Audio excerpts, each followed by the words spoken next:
Datu Sabah. Ujar Presiden Filipina itu lagi, pencerobohan anggota bersenjata kumpulan itu di Datu akan menyukarkan lagi usaha mencari penyelesaian secara aman. Bercakap menerusi rangkaian televisyen tempatan, Aquino memberitahu Sultan Jamalul Kiram III bahawa pengikutnya yang diketuai oleh adik bungsunya bakal berdepan dengan risiko serangan jika masih enggan menyerah diri. This is the time to demonstrate that you are a true leader, both in name and deed. The right thing to do now would be to order your followers to return home as soon as possible. The choices and consequences are yours. If you choose not to cooperate, the full force of the laws of the state will be used to achieve justice for all those who have been put in harm's way. Meskipun sudah 3 kali Malaysia melanjutkan tempoh akhir rundingan, pihak berkuasa kedua-dua negara masih meneliti kaedah yang terbaik untuk menyelesaikan masalah ini. Aquino turut menyifatkan tindakan pengikut Jamalul Kiram III sebagai terlalu berani yang akhirnya akan menemui kegagalan. It must be clear to you that this small group of people will not succeed in addressing your grievances and that there is no way that force can achieve your aims. Tempoh akhir rundingan bagi memujuk pengikut Jamalul Kiram III meninggalkan Sabah secara aman diberikan hingga lewat hari ini. Kumpulan terbabit menggelar diri mereka Tentera Diraja Sultan Sulu mendarat di Kampung Tanduo dekat Tanjung Labian, Datu Sabah 2 minggu lalu. Di sebalik amaran dari Istana Malaccanyang itu, Sultan Sulu berkeras tidak akan tunduk dengan kehendak Presiden Aquino. Malah pihak Kesultanan itu bersedia untuk berdepan dengan apa jua risiko berikutan pendirian yang diambil. Pendirian Sultan Jamalul Kiram III itu disuarakan Setiausaha Agungnya Abraham Ijirani petang tadi. Ujar Ijirani lagi, Kesultanan itu tetap dengan tuntutannya. Ijirani turut menyampaikan pesanan Sultan Jamalul Kiram III kepada Aquino bahawa beliau bersedia untuk berunding secara aman berhubung isu Sabah. Tambahnya, jika perjanjian yang dipersetujui pihak Sultan Sulu dicapai, mereka bersedia untuk menyerahkan senjata kepada kerajaan Filipina. Jika tidak, semua pengikut Sultan Sulu itu tidak akan meninggalkan Datu.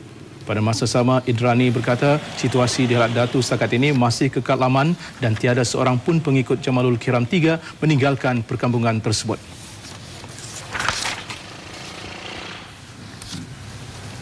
Malaysia dalam pada itu tekad untuk menangani isu pencerobohan kumpulan rakyat selatan Filipina di Kampung Tanduo tanpa campur tangan pihak luar. Timbalan Ketua Polis Negara Tan Sri Khalid Abu Bakar berkata pada masa sama operasi di kawasan berkenaan masih di bawah tanggungjawab polis dengan kerjasama pasukan keselamatan lain.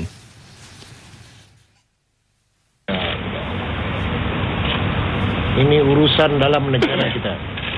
So kita tidak perlu campur tangan luar dan kita tidak akan membenarkan campur tangan luar. Tidak perlulah saya bagi apa perancangan kita untuk menangani masalah ini. Tapi we will update you. We will tell you apa yang berlaku. Tetapi saya minta maaf, saya tidak boleh memaklumkan apa ada yang kita akan buat dalam menangani masalah ini, isu ini. Beliau berkata demikian ketika melawat barisan hadapan pertahanan pasukan keselamatan di Tanjung Labian dalam Ops Sulu siang tadi. Tan Sri Khalid diminta mengulas laporan media Filipina yang meminta Sultan Sulu sebagai berkata mahukan kerjasama negara luar untuk merungkai isu itu. Kumpulannya menggelar diri mereka Tentera Diraja Sultan Sulu dan diketuai Akbi Muddin Kiram mendarat di kampung itu 12 Februari lalu dan kini dikepung polis, tentera dan pelbagai agensi lain sehingga ke hari ini.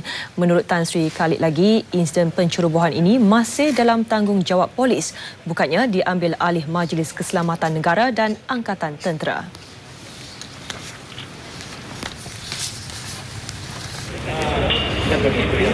Sementara itu, visual eksklusif lawatan Timbalan Ketua Polis Negara ke Barisan Hadapan Pertahanan Pasukan Keselamatan di Tanjung Labian dirakamkan juru kamera Yazir Mahmud. Lokasi ini hanya 1 km dari Kampung Tanduo, tempat persembunyian kumpulan selatan Filipina itu. Pergerakan kumpulan penceroboh dipantau 24 jam oleh pasukan Gerakan AM. Turut serta Panglima 1 Division Major Jeneral Datuk Muhammad Zaki Mokhtar, Pengarah Kementerian Dalam Negeri dan Ketenteraman Awam Bukit Aman, Datuk Saleh Mat Rasid dan Pesuruhjaya Polis Sabah, Datuk Hamzah Taib.